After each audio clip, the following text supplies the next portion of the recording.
Ce n'est plus qu'une question de jours. Air Côte d'Ivoire va pouvoir occuper l'espace aérien national et africain. La cérémonie de lancement de la compagnie s'est déroulée ce mardi 23 octobre 2012 à l'aéroport international Félix Houphouët-Boigny en présence du président de la République, Alassane Ouattara. Pour le président du conseil d'administration de Air Côte d'Ivoire, la création de cette compagnie nationale s'inscrit dans la vision du chef de l'État de faire de la Côte d'Ivoire un pays fort, un pays émergent. Monsieur le Président de la République, dès votre avènement à la magistrature suprême, vous avez décidé de doter notre pays d'une compagnie aérienne digne de ce nom, respectueuse de tous les canons et standards internationaux. Vous nous avez confié cette mission.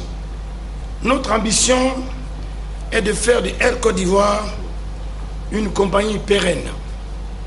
Pour cela, nous l'avons créée en tenant compte des erreurs du passé, des défis de la mondialisation et de la loi du marché.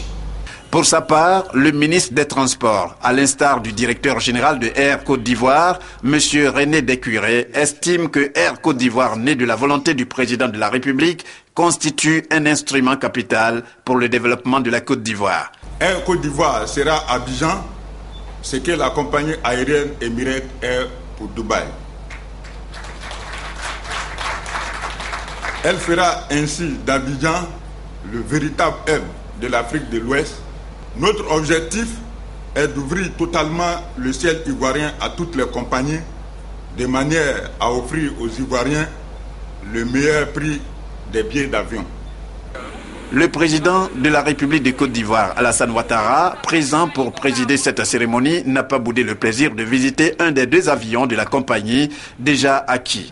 Le chef de l'État, après avoir signé la plaque inaugurale d'Air Côte d'Ivoire, a exprimé sa fierté, non sans mentionner les opportunités d'emploi qui s'offrent à la Côte d'Ivoire avec l'avènement de cette compagnie.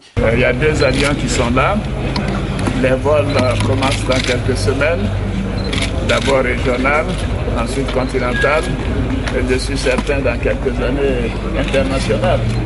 Voilà donc tous mes encouragements. Et je suis heureux surtout pour toutes ces jeunes filles et tous ces jeunes qui ont trouvé un emploi. Vous savez, c'est notre objectif, l'emploi des jeunes, et nous venons de montrer à nouveau que nous sommes sur la bonne voie et nous sommes en train d'améliorer notre performance dans les engagements que nous avons pris. Donc bon vol à Air Côte d'Ivoire et bonne chance. C'est le 15 mai 2012 que Air Côte d'Ivoire a vu le jour. En attendant l'acquisition d'un troisième Airbus A319, Air Côte d'Ivoire va dans un premier temps desservir 10 capitales africaines au plan international. Hier, Air Côte d'Ivoire aujourd'hui. Un dénominateur commun, la volonté d'avoir une compagnie aérienne nationale. Air Ivoire. Nous sommes en 1960, le 14 décembre, 5 mois après la proclamation de l'indépendance. Le besoin de se doter d'une compagnie aérienne nationale est affiché. La Côte d'Ivoire, en partenariat avec l'État français, UTA, Sodetraf et Air Afrique, crée une société d'économie mixte. Répartition des parts, la Côte d'Ivoire 60%, les autres associés 40%. La direction est l'affaire d'UTA. Août 1964, début des opérations avec deux avions bimoteurs Douglas DC-3. 10 ans après, c'est-à-dire en 1974, la Côte d'Ivoire se retrouve seule dans l'avion. UTA, Air Afrique et Sodetraf ont cédé leur part. Air Ivoire devient une société d'État à part entière. La même année, Air Ivoire acquiert un Biche 200 Super King Air et deux Fokker 27.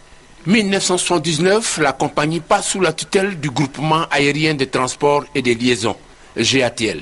10 ans plus tard, la flotte passe à 9 avions. Jusque-là, les turbulences sont maîtrisées. Juillet 1986 et décembre 1989, la compagnie enregistre ses premières turbulences. Accident d'un Fokker 27 à l'aéroport de Tabou et un autre accident, celui du Fokker 28 à Mans avec 40 blessés dont 19 graves. 1990, Air Ivoire se maintient malgré tout dans les airs et achète deux Fokker 100. 4 ans après, à nouveau une turbulence. Crash d'un Fokker 27 à Boabou, aucun survivant. La direction de la compagnie retourne au civil. Air Ivoire est cloué au sol. l'État lance un appel d'offres pour le rachat de la compagnie. Les opérations sont suspendues suite à des difficultés financières. Nous sommes en 1999. 18 août 2000, un protocole d'accord permet la liquidation de Air Ivoire et la création de la nouvelle Air Ivoire, une société d'État.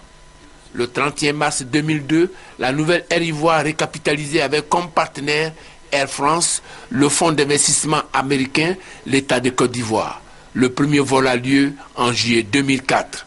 Le 13 août 2008, un consortium de financiers ivoiriens prend place à bord de la nouvelle Air Ivoire avec 50,50% du capital. 5 septembre 2011, la nouvelle Air Ivoire prend du plomb dans l'aile. Cette fois, pour de bon. Air Ivoire est liquidée par anticipation. 15 mai 2012, création d'Air Côte d'Ivoire, avec un capital de 2,5 milliards détenu à hauteur de 65% par l'État de Côte d'Ivoire, 20% par Air France et 25% par le réseau Aga Khan.